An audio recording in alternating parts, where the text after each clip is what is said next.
everybody. We're going to get started. This is the talk about what it takes to find a job that's just right for you. And if you're a hiring manager, what it's like to find a candidate that's just right for the job. My name is Lenny Zeltser. I'm going to introduce myself. I'm going to let my partner in crime introduce himself as well. I work for a company called NCR Corporation. I run a group that provides managed security services to small businesses. And I also teach at Science Institute. My area of focus there is malware analysis, how to analyze malware and perform forensic type work. And through these experiences, I've had an opportunity to look for candidates, look for jobs, and that's why I want to talk about this topic. Lee. So I run an executive search firm, and I've been recruiting information security professionals since 1996. And in addition to doing that and working with a lot of different customers and all the different vertical industry, vertical segments and the different the products, the services, the end users, and all these different industries that we work with. One of my passions has become a project that I work on, something called InfoSec Leaders, which really is geared towards information security professionals to give them some good advice and guidance as they try to navigate their careers. So we put together this presentation because when Lee and I were talking about what does it take to find a job, what does it take to find a candidate, we realized that there are a lot of really poor decisions that are being made. Poor decisions on behalf of both the candidate who's looking for a job, as well as poor decisions on behalf of a hiring manager that's looking for a candidate. And so we decided to do a bit of role-playing in this presentation. So throughout this presentation, I'm going to be trying to present the perspective of a hiring manager, a person or a company that is looking to hire a candidate. And my hope is that my view is going to be useful for those of you who are looking to hire people. And in this presentation, Lee is going to take on the role, for the most part, of a person seeking a job, so a job candidate. And the reason we're doing this is because when we're looking to understand why is it that so many bad decisions are being made in this process, we realize that a lot of it has to do with not understanding the other side's point of view.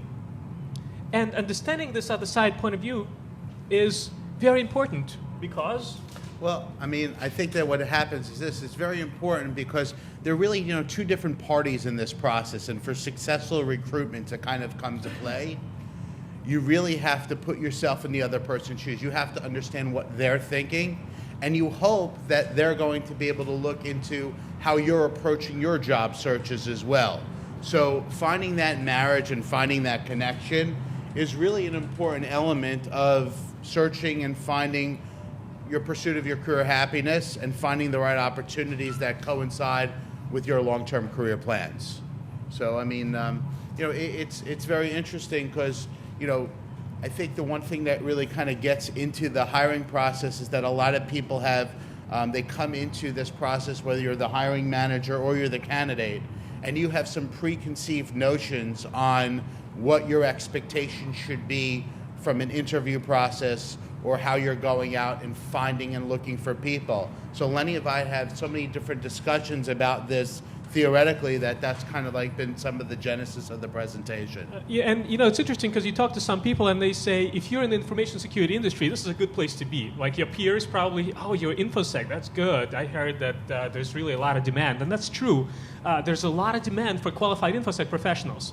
And yet a lot of people that I talk to are looking for a better job, are looking for an interesting job. And also I talk to a lot of people and they would like to find they would like to hire onto their team. And these parties keep missing each other. There's very low unemployment in InfoSec, as far as I can tell. Again, I don't have data, but as far as I can tell, not a lot of InfoSec professionals are unemployed at the moment, which is a good thing compared to what the rest of the country is dealing with. And yet, a lot of people are looking for a job, having a hard time finding the right position, and a lot of companies looking to hire and having a hard time finding the right people. A lot of the situation becomes is that, you see all the time, we have job postings, we're looking for people. And I think there's a very different, thought process between saying that I'd like to hire people as opposed to actively being able to pull together opportunities that are attractive and appealing that will, to the information security community. So I think that, there's a big problem in the industry where a lot of people change jobs, but they're not really changing jobs. They're just changing golf shirts. They're doing the same exact thing for another company. Maybe they're earning a little bit more money. Maybe they had a little bit something different, but they're really not progressing their career. And I think that when you start looking at your job search process and you start looking for people, you have to think about, does that person that you're interviewing, what are you going to be giving to them? And from that individual, what are you going to be extracting from this process? So let's dig into some of the core content that we want to present. We've decided to tackle several key aspects of job search and hiring. And as the backdrop for this discussion, I wanted to point out this one idea that people are looking for a job, and they tend to think that they're interviewing for a company. But the reality is there's no such thing as a company. A company is comprised of individuals. Decisions are made by individuals. And so what we want to present to you are different perspectives that individuals in this mating ritual take on. Right? If you're an employer, you're a person, a hiring manager looking to get somebody onto your team that's very important to you. What's in the mind of a person looking for a job? And similarly, if you're looking for a job, what's in the mind of the other party that you're trying to attract so that there's a good match? And the best way, I think that, when it all starts, like, how do we all start our job search processes, right? What's the first thing that you do if you're looking for a job? You create a resume, right? So, the resume is essentially your marketing document. That's basically, how are you, quote unquote, selling yourself to those prospective employers? And I think that, one of the big things that, candidates do when they pull together their resumes, they start thinking about, wow, how great was I in my current job, right? What did I do? What did I manage? What did I own, right? How big was my team? How large was my project? And people start putting together these resumes and they want to quantify and quantify and quantify, instead of really talking about things that become very important, talking about actual skills, actual accomplishments, the value, the impact that they made to organizations. Because what happens is that you start thinking about things that start making you proud and make you feel good, but in essence, your audience is not you. Your audience is the hiring manager. Yeah, so there are several things I want to say from a hiring manager perspective when looking at the resume. First of all, if I am looking at a resume, that means that the resume usually has gone through a screening process and somebody in HR decided that it is worth my time to look at the resume. So in my mind, the primary goal of the resume is to get past that initial screening process, to get past the HR person. And as a hiring manager, I might only take a few seconds worth of look at the resume to form in my mind the opinion whether or not I should talk to this person. And the rest, I'm going to probably rely on the conversation, the interview, to discover, well, what's going on here? What kind of a person is this? So it is very much two purposes, in my mind, of the resume. One, get past the initial screening process, and two, form that first impression that will serve as the baseline for the rest of your conversations. And that's one thing that I think everybody needs to point out is that, there's so many different components to actually getting to find that position that's right for you. And no matter what you've done in your career, and this is really going to sound bad, but no matter what you've done in your career and how much you've worked and what kind of, passion that you've poured into, if you can't get by a corporate gatekeeper and get you to an interview where somebody like a Lenny can make a decision about your future, you're going to fail. So unfortunately, all these types of things, you have to start thinking about, how am I going to convince a person who probably does not have a ton of vested interest in your career initially? How am I going to convince that person to give you the time of the day and to open the gate so you can actually have a meaningful conversation about your future? And there's a lot to say about the resume because, in a way, it's a very conflicting document. Because what I said was that the job of a resume is to get you past the screening process. Now, the HR person doesn't quite know what InfoSec is about. They don't know the difference between incident response and application security. Not necessarily, right? Depends on the HR person, of course. So in many ways, you're crafting your resume to hit all the right terms, all the right things that are mentioned in the job description. But so that might get you past the initial screening, but the problem is that in doing so, you're making yourself look average because you're speaking to the job description that's probably kind of generic. And so I want to talk a bit about what is involved in creating that job description. If you're a hiring manager, just like the resume is a marketing document for the candidate, the job description is a marketing document for the hiring manager. And this can be really tough because I speak as a hiring manager here. In many cases, I don't have a lot of control over what the job description says, because the company, if you're working in a large organization, might have to use some generic templates that might even use some kind of a generic title like Computer Security Associate. What does that even mean? And they might have some generic standard verbiage regarding how understanding information security threats is important, but as a hiring manager, I might have very little influence on what goes on into that job description, and that makes it hard for me to attract the right position. And I need to start thinking outside the box. Well, how else can I reach the people that I want to reach if I can't rely purely on the job description to attract the right kind of person? You know, and when you start thinking about it, if you are in a position where you are hiring folks, the biggest problem that I see is that job descriptions become all-encompassing. So you start looking at these job descriptions, you say, well, how many people do you want to actually fill this job? And the truth is that as a hiring manager, it's very tempting to put this huge litany of skills into this one document, and then all of a sudden you start thinking like, wow, this would be ideal. But you don't even think about what the cost would be to acquire that person who has all those skills, like the perfect candidate. Well, right? yeah. Everybody start looking for the perfect candidate, and really, there's no such thing, because there's no such thing necessarily as a perfect candidate or a perfect job or a perfect opportunity. If you will actually make your opportunity a perfect opportunity once you're in the door, or the candidate will become better and more suited for the environment as they get more ingrained in the culture. But one of the issues in hiring is that we've become a culture where we always are betting on skill, and we've stopped betting on aptitude. And one of the interesting components in this industry is that the way that people get smarter is that they evolve with the industry. I mean, I remember when we were recruiting firewall people like in the late 90s, and be like, wow, if you had firewall experience, everybody loved you. You could have had tons of jobs. Now, like, understanding some elements of firewall is just a component of a network security skill set. In fact, you can't even be a network engineer with, not even a security engineer, you can't even be a network engineer without understanding firewalls. So you start thinking about these job descriptions as you're writing them or as you're responding to them, and thinking about, can I really tackle what's in front?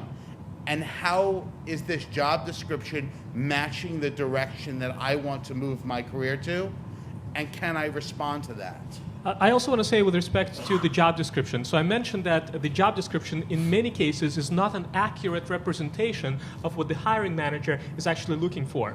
And if you're a candidate for a job, what I would like you to think about is when you read a job description, think about what else is it not saying, and how else can I find out more about this position. And it means not being lazy and doing some searches about this company. What kind of technologies do they using? What kind of people did they hire in the past? There's all this history online that you can find, or find people in your social network who might give you an inner scoop. And eventually, your best bet is to find who is the hiring manager. Reach that hiring manager directly and talk to him. And in many cases, he'll be glad to talk to you because, first of all, he'll be pleased that you took the time to find him or her. But secondly, he'll get to tell you his story straight without the filter of the corporate HR system. Sometimes that's a good thing. In the essence of what we do as a firm, and my regular job, is that what we are is really storytellers. And we're telling stories about what we've learned of the culture of the organization, the growth of the position, all those different types of elements, which, of course, if you're just going blind into an opportunity, it's very hard to figure out. So hopefully, if the hiring manager is really serious about building their team, they're going to then become very receptive to a candidate reaching out and asking those questions. I will say this. I wish everybody was as progressive as Lenny is, but they just generally aren't. So you have to think about your own ways about how am I going to social engineer this process to really get to the point where I can get some real information that might make a difference on my my direction. So I think that's a big deal there. But one of the bigger issues that I always see in hiring is the concept of title. And how many people think that title is important in their career development?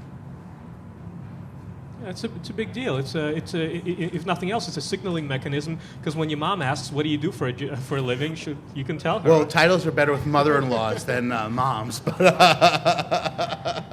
at the same point, I think that the one problem that we have is that we've all been conditioned that titles are very important. And in essence, unless you're going from like organization to like organization, like if you were going from investment banking to investment banking, your title is going to be very important because those environments are very similar.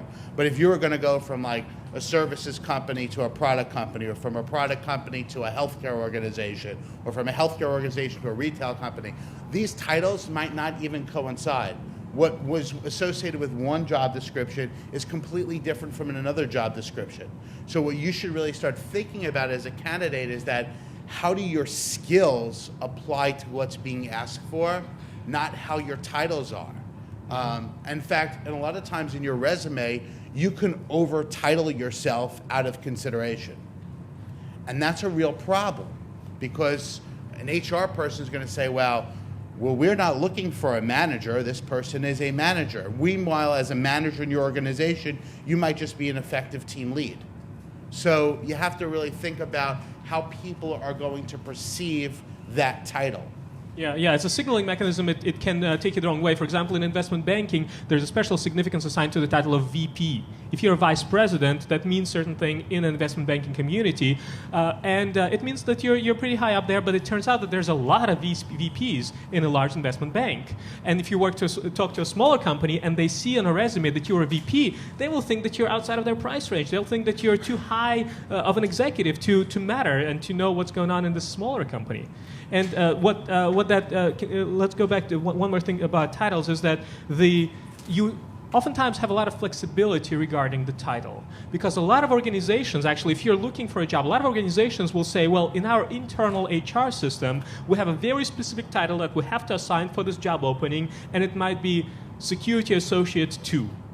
Right, but if you tell anybody, oh, I work as a security associate too, that doesn't mean anything to you. So a lot of organizations might allow you to take on another title that is something more meaningful if you're working with external customers or with clients.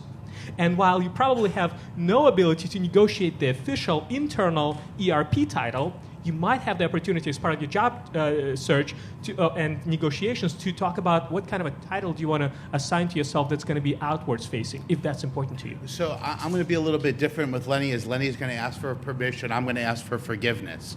So what I would tell you this is that when you're pulling together these resumes that you're pulling together, is that you should obviously make sure that you list your internal title. But if you start talking about, there's nothing wrong with listing on a resume a functional title that might be more generally accepted within our industry, and then your internal title that's associated with your role at your company, so that will align with any background check process that your company will deal with. Because you have to start thinking about, well, even though that there's a system, the system necessarily has not caught up to the different nuances and the different specialties that work within our industry. Yeah.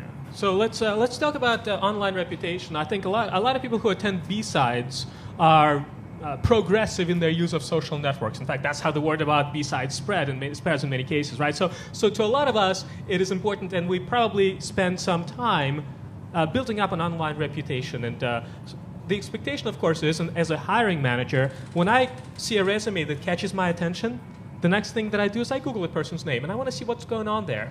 And if when hiring for a lot of positions where I want the person to have a strong reputation, maybe I work in a consulting organization and it's important for my customers to respect the person who's coming to them to talk to them, they're probably going to look at do a Google search. So I want, in many cases, the person to have a strong online reputation. I want to know, did he ever write any articles? Did he participate in any online forums? Did he in any way express his understanding of what the job that he's applying for and share it with the community? And in many cases, I might even find it a little bit strange if I don't see this person on LinkedIn or on Twitter, or there's no blog or anything. Something. If this person doesn't exist online, nowadays it might be a little bit strange to me.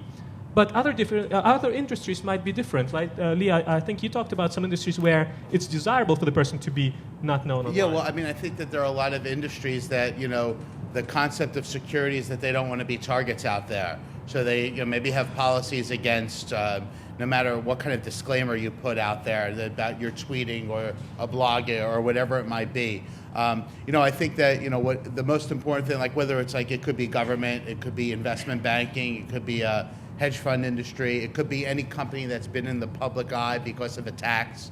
So you're talking about different things, like, so it's very hard for a candidate to figure out what they want to do for their online quote unquote reputation.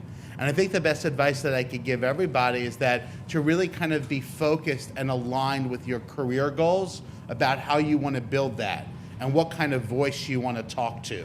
Do you want to be viewed as edgy and controversial? Do you want to be viewed as professional and thought-provoking? So whatever you do, you want to, sometimes less is more. Sometimes if you're all over the place and you're spending all your time on social media, a lot of prospective employers will say, well, when does this person get any work done?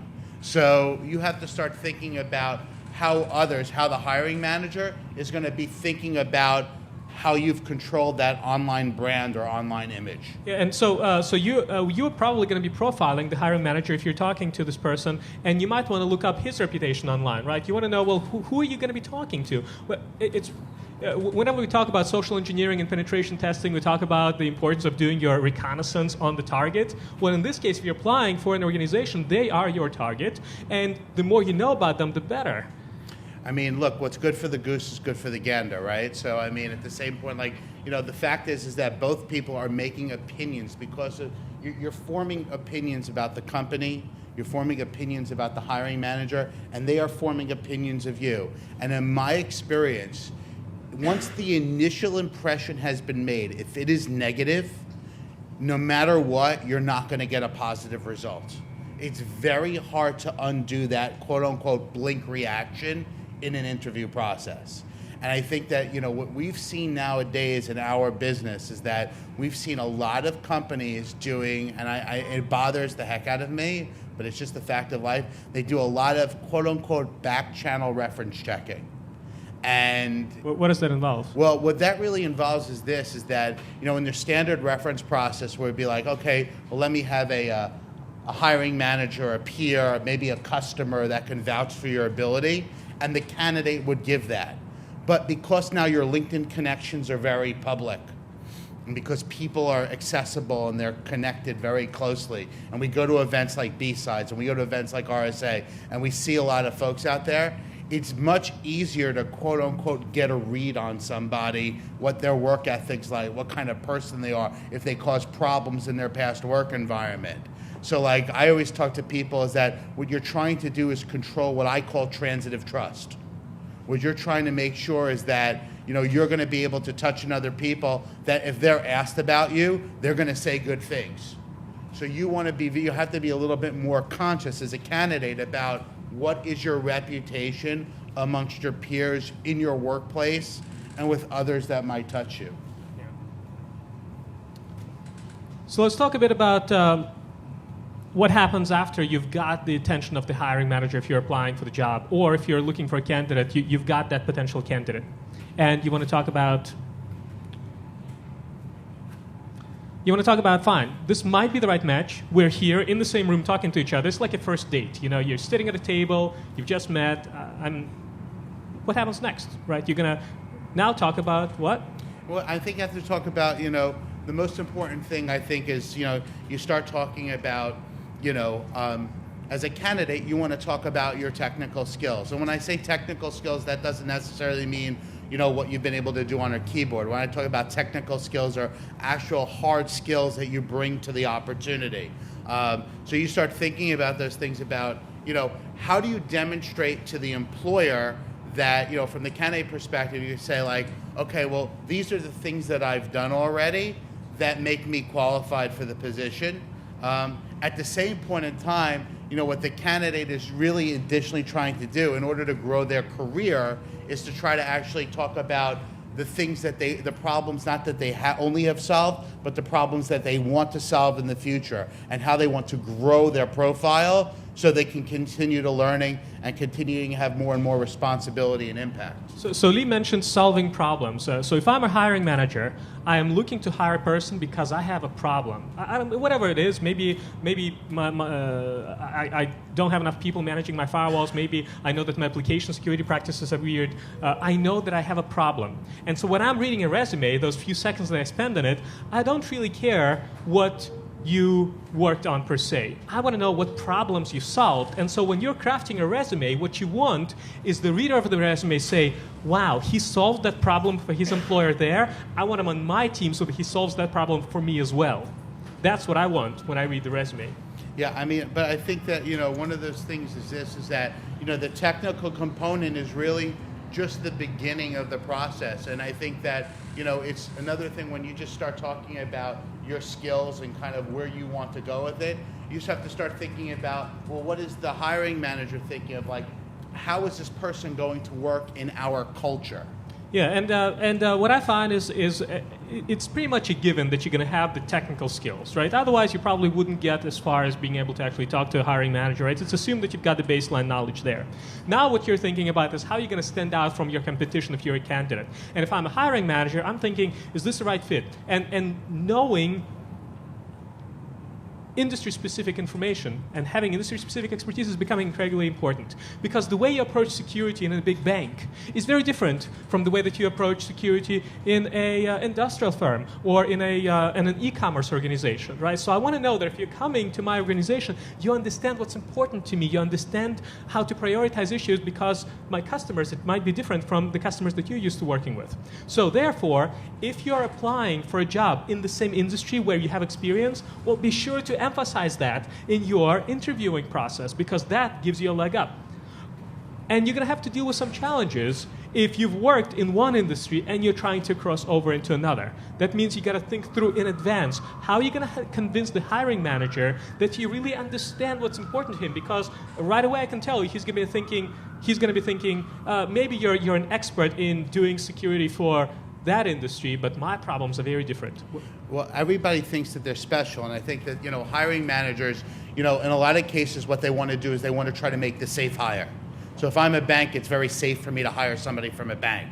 Now, if let's say that you're somebody, you've been working, this is a great story, right? So we work for a pretty large hospital in New York City that helps a lot of people with cancer specifically. And we had a candidate that had absolutely, he actually worked for a transportation company, had no experience in healthcare or hospitals or whatever, but it turned out that he had a very close family member who was a cancer survivor.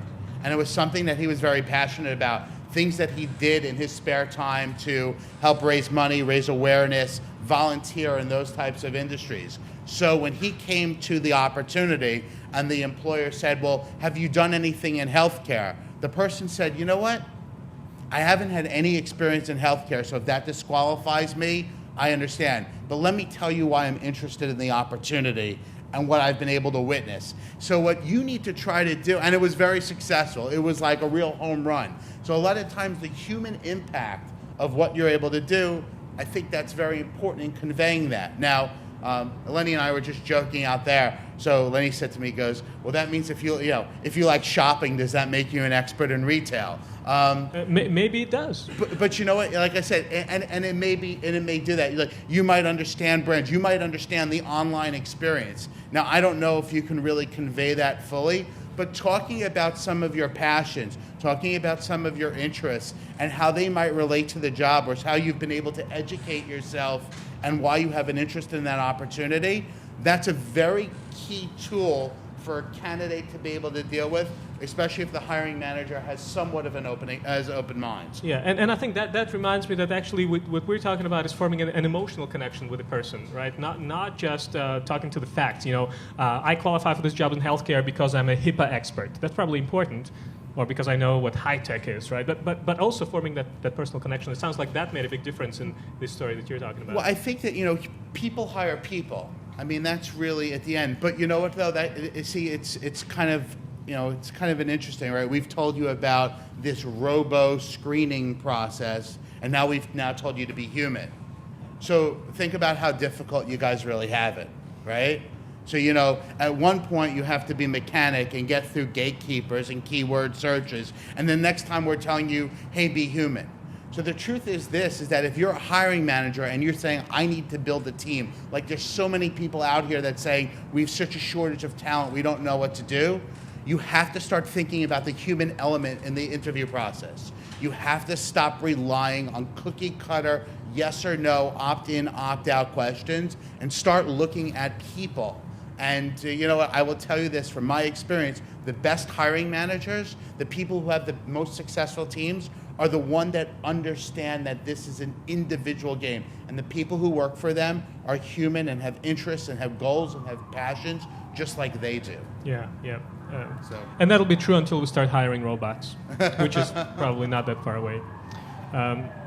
So we talked about having the baseline knowledge for the job, right? You got to qualify to do what you're doing, but there are probably lots of people that have that baseline knowledge, the technical skills. We talked about having, or at least being able to explain the industry-specific knowledge that you have. That helps you stand out from competition. And nowadays, more and more, your communication skills should not be taken for granted as well. There are lots of different jobs, and in some cases, you might be sitting in the back room, locked up in a closet, doing some typing on a keyboard, but those jobs are rare, and you probably don't want them anyway. You probably want a job where you actually get to talk to other people. And in fact, if you can do that, and if you're able to explain that as part of the interviewing process, that might help you stand out. And that is especially relevant for InfoSec jobs, because as information security professionals, in many cases, we're supposed to affect decisions within the organization. Let's say we're defining a standard for how a server needs to be configured. And you want your operations people to configure a server in a particular way. But guess what? They don't have to do what you're telling them to, because you don't control their paycheck, you don't control their bonus, you don't control their performance reviews. Instead, all you have left is your influence, your ability to communicate with them and to influence them.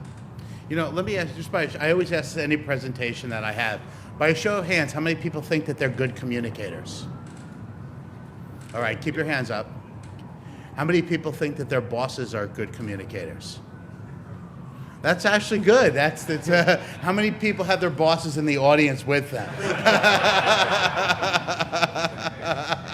So when I say this is that, you know, just like with your technical skills, communication skills need to be worked on. And if you think about your interview process, right, your resume is your first example of your writing communication skills. And when you have a phone interview, that's your first verbal indication of, you know, I think the phone's a lousy medium, but that's just the way people do interviews now. Or Skype, right, or WebEx or something like that. You have to think about, like, how am I being perceived by that guy during that interview process, right? So you have to think about the elements of the medium and how you're being able to show your ability to communicate, because right there you're making those judgments, the other person's making those judgments about you, how those things are happening. Yeah. So when talking about the kind of job that you want, or when looking for a candidate to fulfill specific job requirements, let's talk about management. Because there are so many people that I talk to, so many of my past and current colleagues, and when they work in an information security in a technical capacity as a security engineer of some sort, the only way that they see for growing their career is to get into management. And that is something that I've started to question, and I always talk to people who are thinking about their career path. Is management right for you? So, and I speak as a person who has always been very technical, and I still retain some aspect of my technical capabilities in one narrow area, but I'm starting to do more and more about management and supervisory responsibilities and P&L type of spreadsheet stuff. And I can tell you, being a manager, it's not all that exciting sometimes, right? You have to deal with paperwork, you have to deal with people who are annoyed at each other, you have to resolve conflicts, you have to deal with HR a lot. And I say this, and I say it with a cringing expression, so that I might turn off some people who are thinking that management is right for them. It's great to be in that position. In many cases, management has nicer Christmas parties than the engineers. In many cases, managers get paid more than the engineers. But it's not right for everyone, and there are plenty of people who are miserable dealing with all that burden that management carries. Well, the other thing that I think is probably important, too, is that we're not that far removed from a bad economic time, and I think, even in this industry, and obviously, things are not necessarily wonderful economically across the board. But like, if you think about it, the first people that are going to go are going to be inexperienced, overpaid managers, and the highly technical, people that they can't replace and they can't afford to not have. Those people are going to stay, and those people are going to, so your technical skills actually become your unemployment insurance in a lot of cases. And I think that, what happens is this: a lot of people say, well, how do I go, or how do I get into management, or how do I figure out if management is good for me? I always tell people is that they'll come in and they'll say that they've been the most technical person on their team. I'm the team lead, and I manage tests, and I manage projects, and I'm ready to be a manager. And they say, well, I want to manage your job.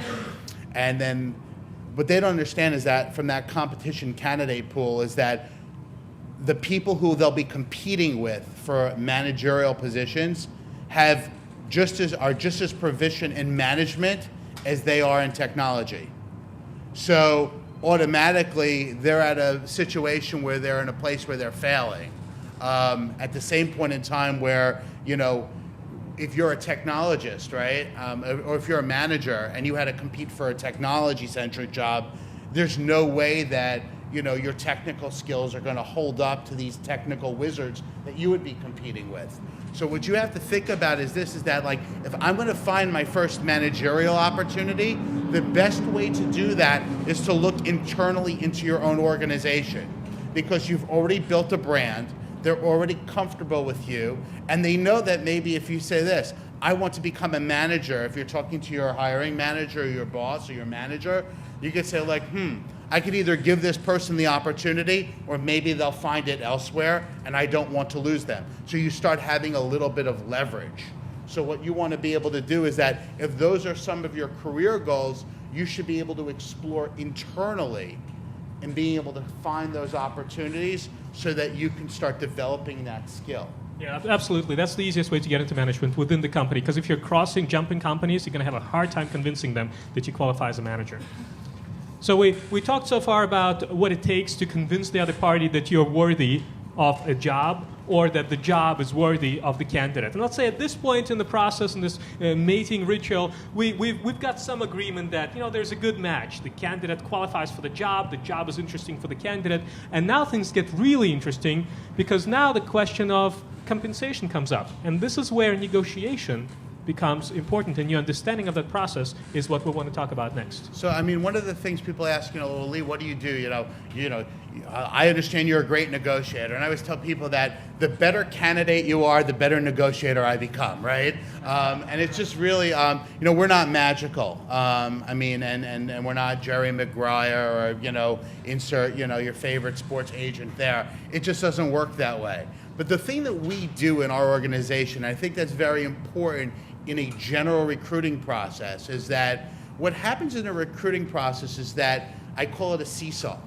And the balance of power shifts during the interview process to a certain point. So you think about, like, you're the candidate, you see a job online, this is what you want, right? Okay, then you send your resume in. Okay, and then you're gonna get an interview. Okay, and then they like you, and then they're gonna bring you in for a real interview. And then you start meeting with more people, and they start falling in love with you, and they say, wow, this is our person. Then all of a sudden they say, oh, we want to make you an offer. Now all of a sudden you have all this power, because now you've been recognized the person, you've been identified as the person that they want.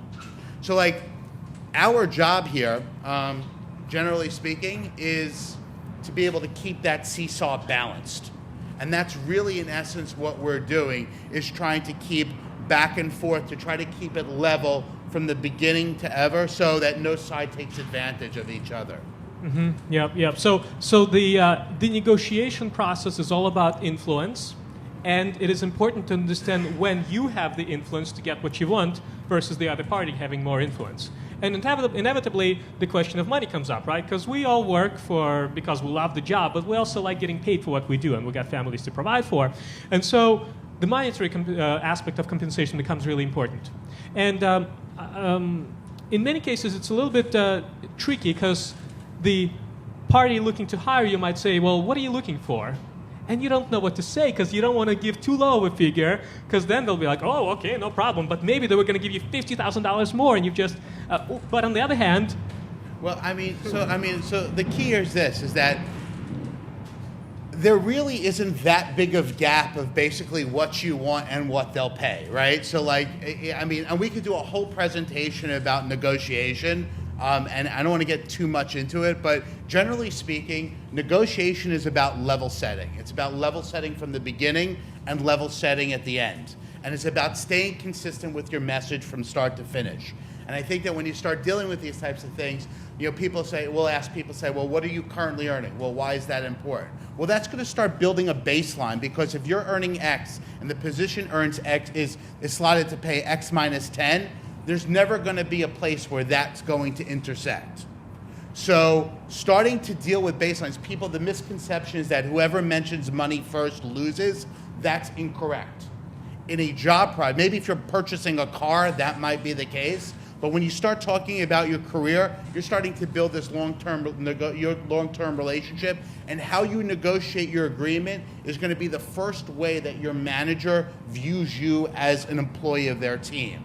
So you should start thinking about, when you're taking a job, what is the risk premium that I'm looking for? What might I be willing to trade? What are some other factors that might be in play here besides money? Yeah, as a hiring manager, I probably have a range within which I need to hire a person. And it is going to be very hard for me to go outside of that range. I might find the perfect candidate and I might really want them. But if what they're asking for is outside of the range, in most cases, unless it's a small company, in a larger organization, I don't have control over this. And that's why it's important for you as a candidate to realize, well, what else are you willing to take in exchange for giving up some financial compensation? Because maybe it's a really attractive job, and maybe you think that this is where you want to grow. It feels right to you. The culture, the people, the strategic opportunity there is right. And you need to think, well, what is the baseline amount of money that I need to have to be genuinely happy, to make sure that my mortgage is paid for, right, to take care of all of your needs. But is there a job? If the job is just right, are you going to take lower compensation? But what do you want in return if you have some negotiating power to ask for more? For example, might you be willing to, let's say, take a lower job if you have more vacation time?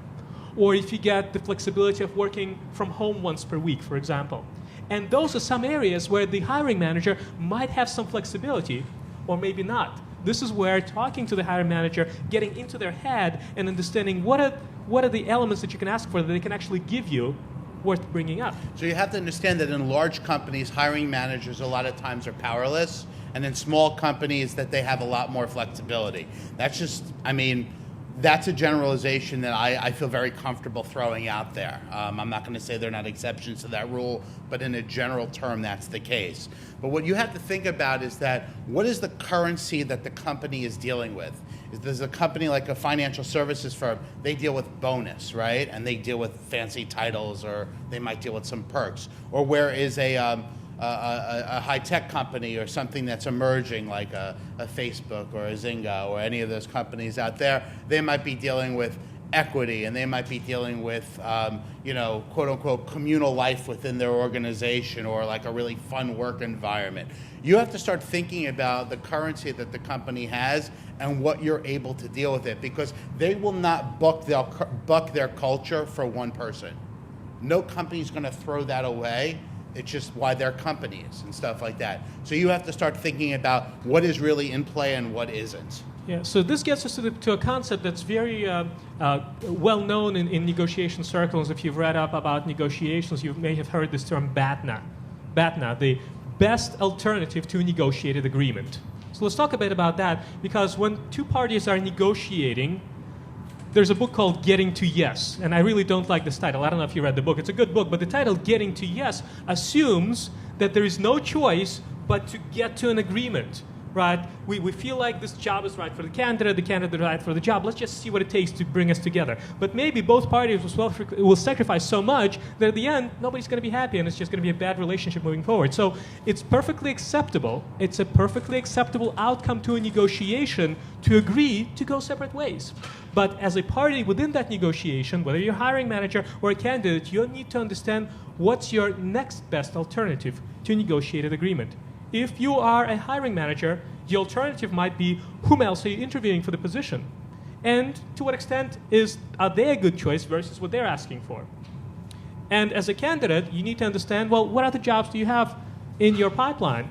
If you fail to reach an agreement here, are you going to go take the next job? Or maybe the job market is such that this is the only job that you have, in which case you're going to be losing negotiating power, and you will have to agree to something that maybe you don't want to agree initially. Yeah, I mean, I think that really, it all, like Chris Rock always says, he goes, you're only as faithful as your options. So if you think about it that way, is that you really have to think about, your current job should serve as your baseline. It just should serve as your baseline. And at the end, going back to the status quo is not necessarily a bad thing. I tell you that some of the best advice I give people is to stay in your current job, which always sounds weird coming from somebody who makes their living on the transaction. But the truth of the matter is that you have to find the right job that works for you, because making a bad decision, even if you can set your career backwards. And sometimes taking a job that has a little bit less money, but it might solve certain components of your career that will accelerate your career, so you'll have increased earning potential down the road. So you really have to think about your career holistically and what this decision may or may not mean for over the 30 to 35 year lifespan of your career. Yeah. So let's bring it all together. We talked about various aspects of the job searching process. We talked about the process of hiring people. And what we wanted to demonstrate to you is that this is a mating ritual, right? You've got two parties that are doing all sorts of things to attract each other. And it often ends in divorce. So. In most cases, not it ends in murder, divorce, though. Yes. Yeah. It's very much like dating, right? You're attracting each other. You're trying to showcase your best qualities, and at some point you come back together. But you're hoping that you're not going to mislead each other, because you're going to be working together, and hopefully you will be able to get along. And there's a lot to keep track of here. There are a lot of considerations, and where the process can be really effective is when, as part of this process, you can get into the other party's mindset, understand what they're looking for, what they want, and show the right property so that they see you as an attractive candidate, or that the candidate applying for a job sees that as an attractive position. Yeah, I mean, I think that if we could leave you with just a couple of thoughts, is that no matter where you are, I mean, you're really always interviewing. I mean, you're interviewing here at this conference by how you meet people and how you interact with them, the connections that you make, the presentation that you give off, the brand that, that reaction that you get. You're interviewing when you're online. You're interviewing in every day at your job. You're interviewing when you're dealing with partners, when you're dealing with services firms. You're always interviewing because people are making judgments of you just like you're making judgments of them. So if you think about how you're viewing others, like how they're viewing you, I mean, that's very important. But no pressure, right? But similarly, you're always recruiting, right? You never know whom you're going to meet. Maybe you're not even looking to fill a job at any given moment, but you're going to meet somebody at an event like this, you're going to form a relationship, you're going to keep in touch, and then maybe 5 years from now, you're going to end up working together. Wow, who knows? That just might happen. Like me, for example, you will think that I'm here presenting to you, but I'm actually recruiting. I got a job opening in Dallas for a software development manager. Pass the word along. But, I mean, look, I think that it's, it's really important for us, that hopefully you leave here with just a thought about how the other party is viewing this, and just being able to kind of deal with the different perspectives in this interviewing process, so that hopefully in your own careers you could come up with more successful outcomes that ideally lead to your happiness, which is really the most important thing. Yeah, So we're gonna stick around if you have any questions. We're gonna be around. Also, Lee is conducting a formal Q&A after this, right? Yes. So Amber's going to come up and make some announcements, but we're going to do Career Advice Tuesday. So any questions that you have about your career, we'll be able to answer them and be able to talk through them. So thank you. All right. Yeah. Thanks, folks. We're gonna be around to answer any questions.